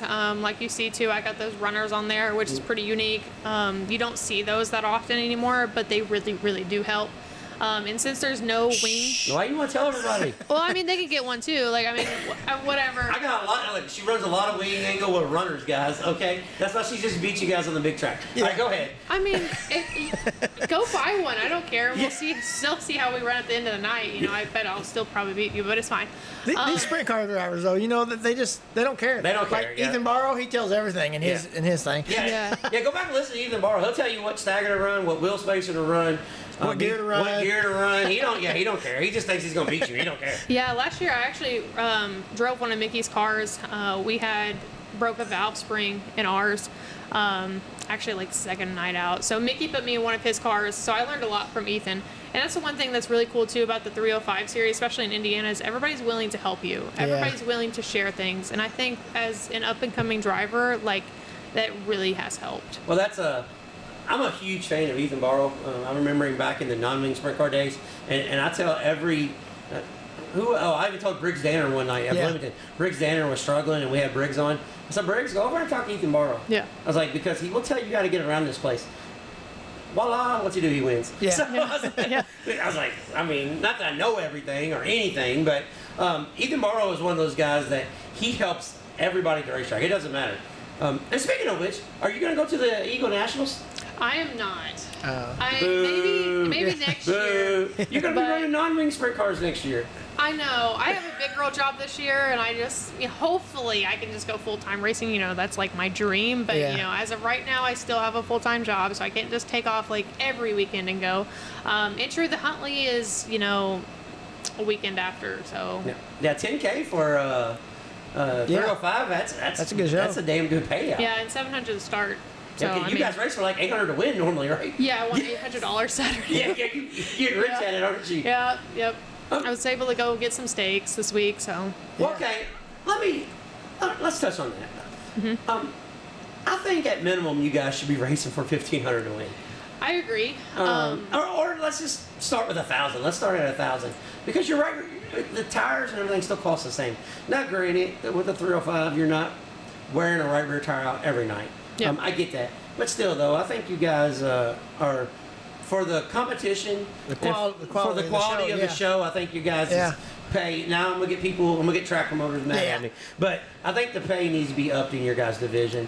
And I love the Hoosier Huntley Wing Series. I absolutely loved it. I loved it when it was the Schaefer Olds because you guys go to all the badass racetracks. That's when I talked to Dylan. I said, where you guys get shafted on pay, you guys got great racetracks you get to race at. But how do you guys justify the cost? Because you guys, the pay is not that great. Yeah, you don't. If I'm gonna be so for real.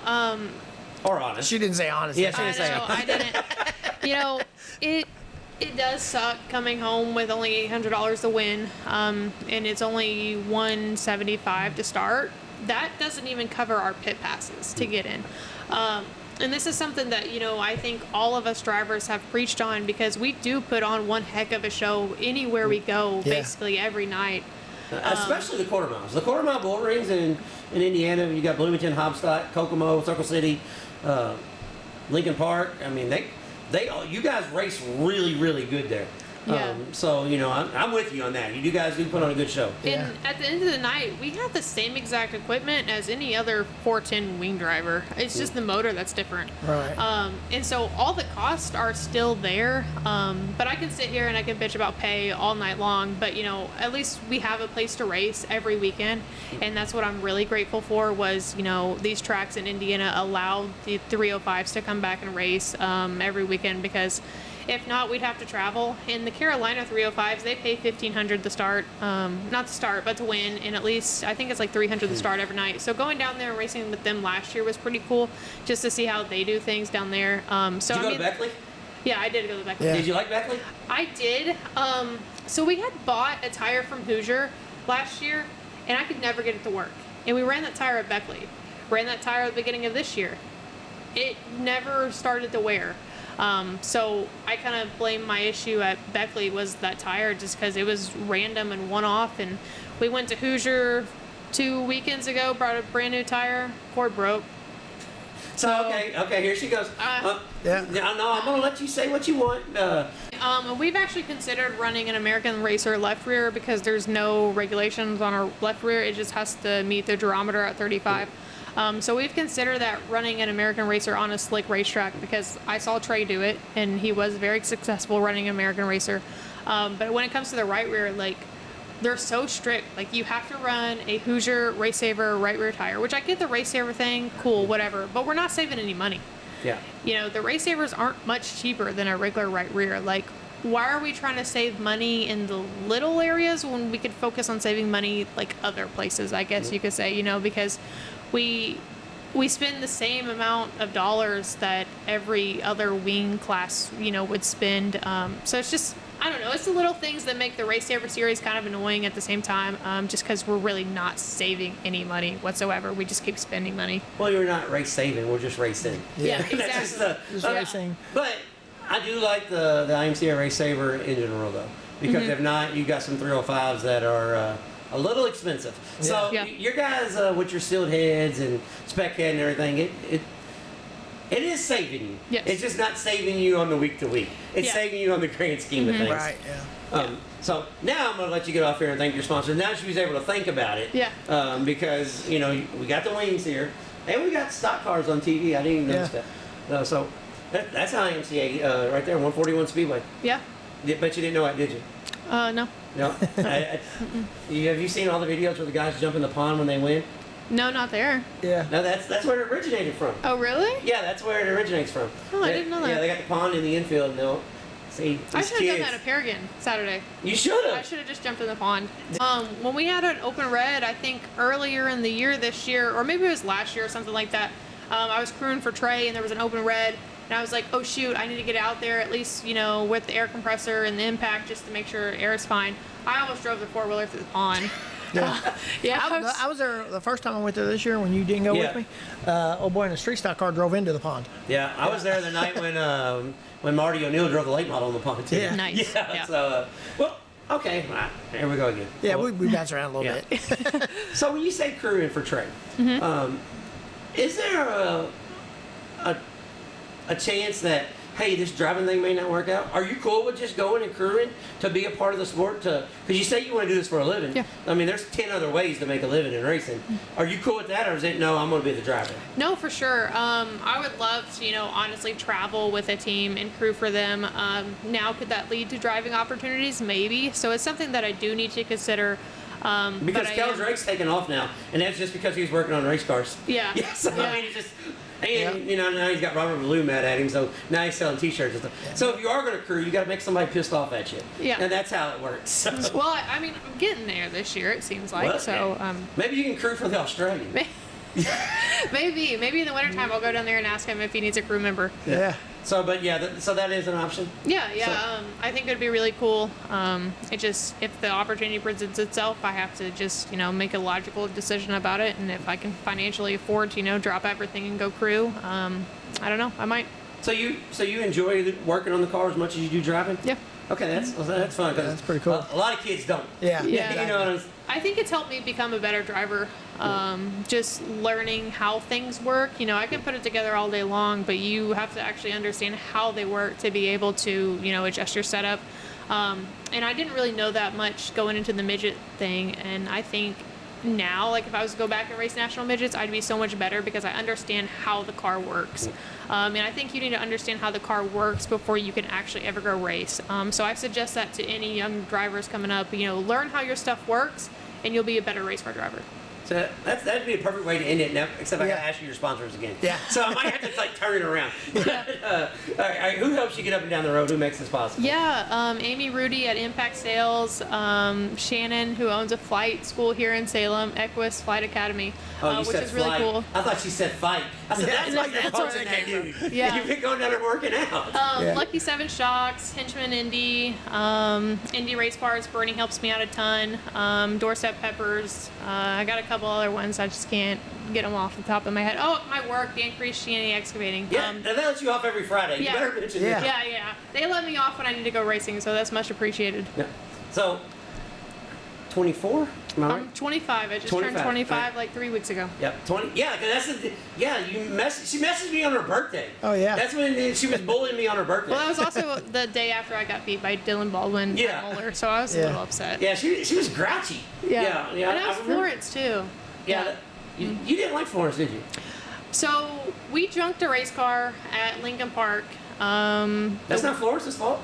I know. The weekend before Muller, so like July 20th or somewhere around there, bent the chassis. The chassis is actually out here. That was the original car that I bought last year. And it was used. We didn't go and make sure it was straight or anything. We should have, but it's just one of those things that, we were getting into the sport to learn. And now if the car was a little bent here or there, was it really going to make a difference? Now I probably look back and say, yeah. So destroyed the chassis. Had to go out and find a new car. Didn't really have the money to do it, honestly. Kind of ran out of sponsorship money after, my big flip at Bloomington, which you guys probably saw. Yeah. That wasn't very fun. And so bought a car, put it together, went to Muller. It was 2023. I bought it from Sean Rahal. So it was his World of Outlaw car. And I didn't really expect the car, I just went to Muller to make sure nothing fell off, if I'm going to be so real with you. Or honest. Yeah, because it's happened before. I don't know, we've just had the worst luck. I was leading at Bloomington with like 10 laps to go and the right rear, or the right front shock falls off, and so I parked it in the infield. But anyways, we went to Muller just to test out the car and make sure everything was, sound. Did not expect to run second.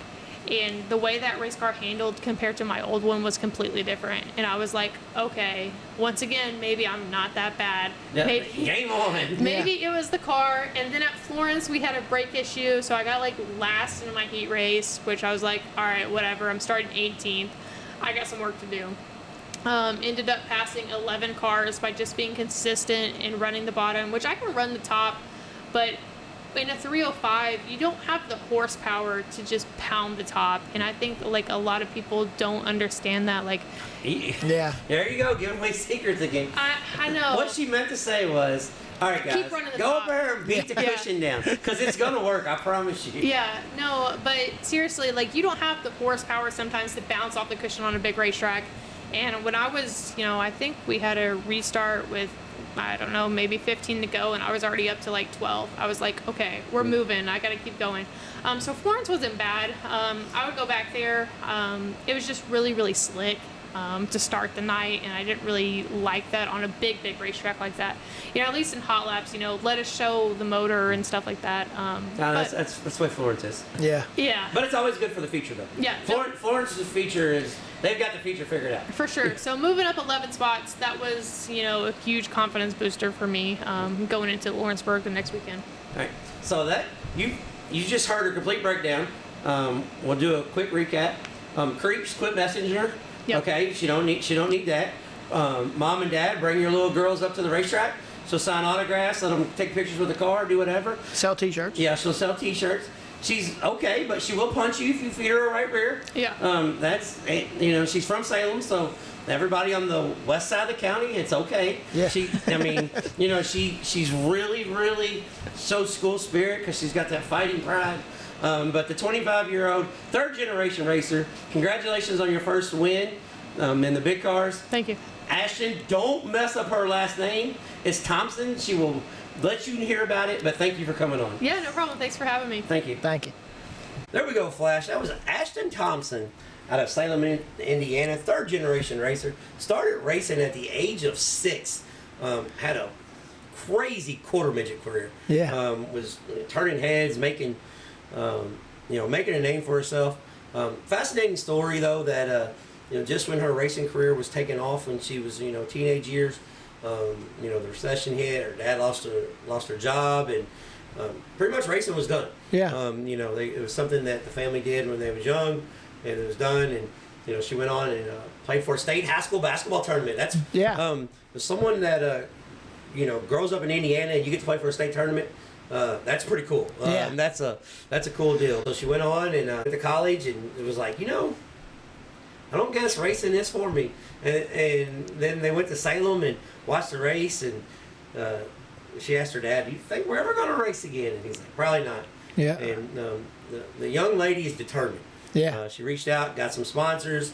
I think it was funny when she talked about the legends. I didn't know what legend cars were, but Yeah. I did some research, and they said that's what I need to run. So she went and did some Kenyan midget racing, did some 602 supercar racing at Tazwell Speedway on the high banks.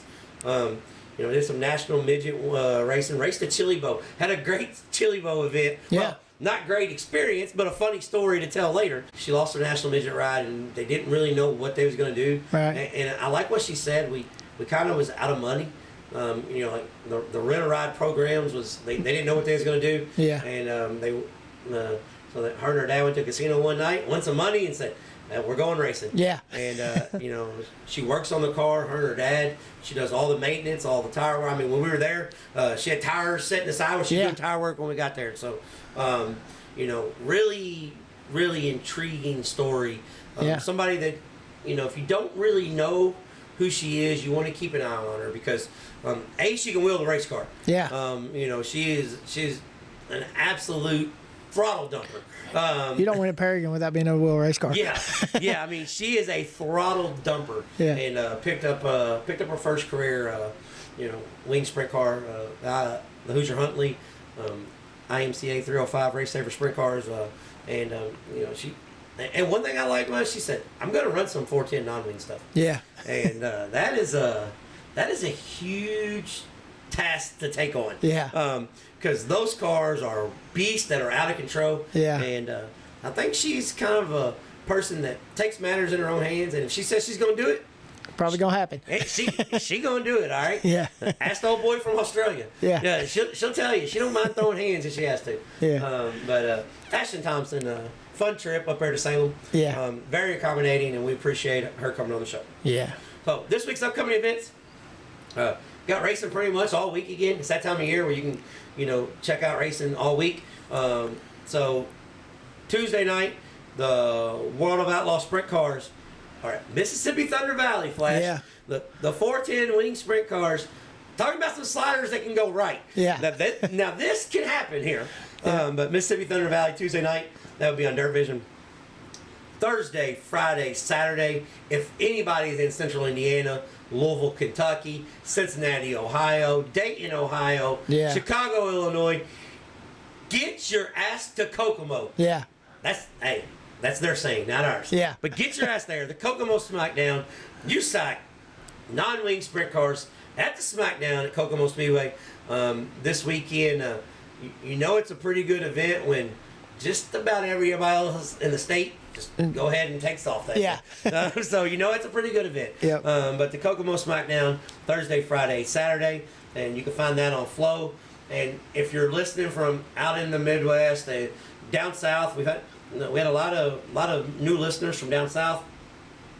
If you're listening to this event, you're gonna get to hear one of the best racetrack announcers in all the business, Brian Herbert. You know, on Flow, because this is what you saved your lunch money for. And the Kokomo Smackdown, you've been saving it for a while because it's a good event. Friday and Saturday, the World Outlaw late models head out to Oklahoma to the Arrowhead Speedway. Stumbled on this track a couple years ago. It was redone. High Limit had a race there last year. Yeah. This place is badass. Yeah. This is one of those places that's on the list. As Chris Jericho would say, you made the list. It's one of those places that I want to head out to. But the World Outlaw late models, they'll be on Dirt Vision. Bloomington, this Friday night has the Hoosier Huntley 305 Wing Sprint Car Series. So you can see this week's guest, Ashton Thompson at Bloomington Speedway Friday night, and they got their Super Stock special. Silver Dollar Speedway Friday night will be hosting High Limit. So same as last week. Yeah. The High Limit's still on the West Coast. You can go out to your racetrack Friday night, go to your local track, and catch High Limit when you get home. If you're an old head like me, and you played the World Outlaw Sprint Car game in 2002 when it came out. Yeah. High Limit, not High Limit, because the guys that's racing High Limit weren't even born then. Yeah. But the Silver Dollar Speedway in Chico, California is the racetrack that was badass on the game. Yeah. Lake Cumberland Speedway has the Harold Hardegrove Memorial this week for the Southern All-Stars. Friday and Saturday, the Lucas Oil Late Model Series are at Port Royal, just for another $50,000 to win event. Yeah.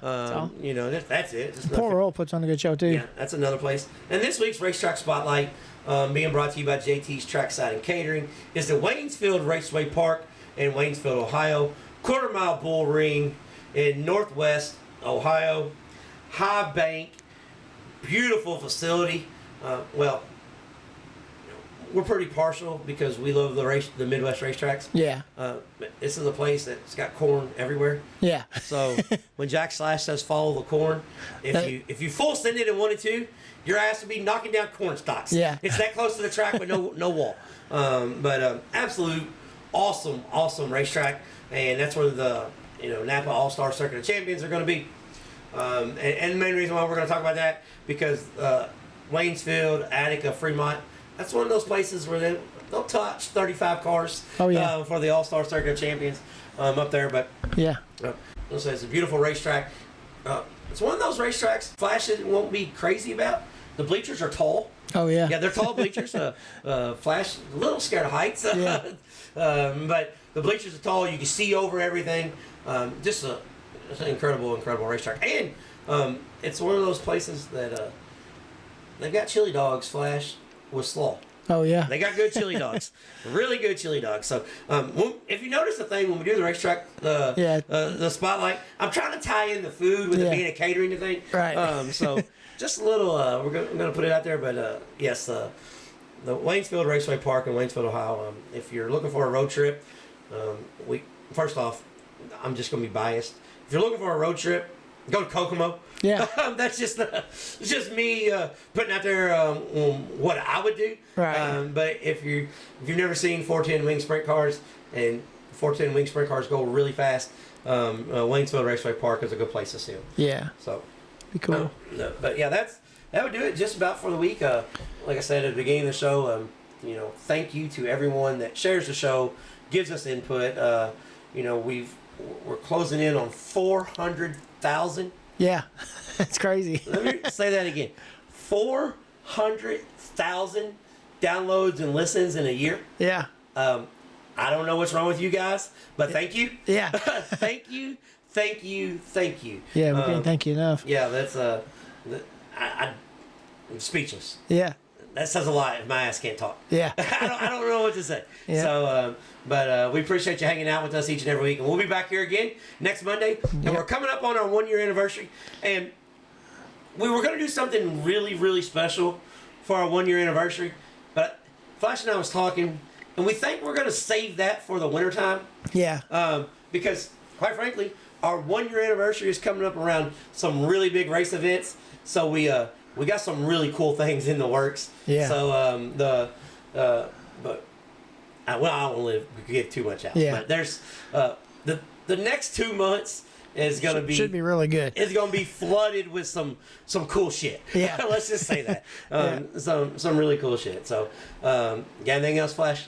No, I think it's good. Just if you can make it to a racetrack this weekend, get out there and go watch races live if you can. Yeah, support your local racetrack. We love Flow. We love Dirt Vision. But we love your asses in the seats. The good thing about Flow and Dirt Vision, most of the time you can go back and watch the replay. So you can go to the racetrack, watch your regular races, and then or you can do what we did. Yeah, watch you have a nasty wreck and turn Flow on and say, damn, that was just as bad as I thought it was. Yeah. But until next time, we'll be trading sliders.